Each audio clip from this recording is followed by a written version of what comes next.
Hi guys, நான் உங்கள் தருமுத்து. இன்றைக்கி நம்ம என்ன பார்க்கணும்னா பாலை எப்படி ஸ்விங் பண்ணுறதுன்னு பார்க்க போகிறோம்.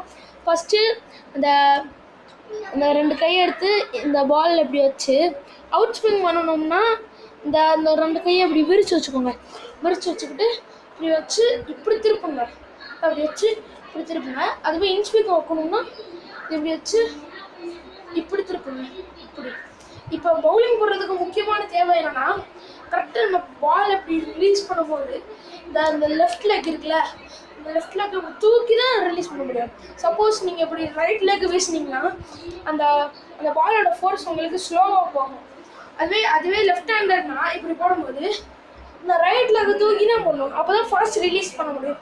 அதுவே அவங்களும் லெஃப்ட் லெக் ரிலீஸ் பண்ணால் ஃபாஸ்ட்டாகவே போகாது, ஸ்லோவாக தான் போகும். மறக்காமல் சேனலை சப்ஸ்கிரைப் பண்ணுங்கள், லைக் பண்ணுங்கள், கமெண்ட் பண்ணுங்கள், ஷேர் பண்ணுங்கள். வேறு அடுத்த ஷார்ட்ஸில் பார்ப்போம்.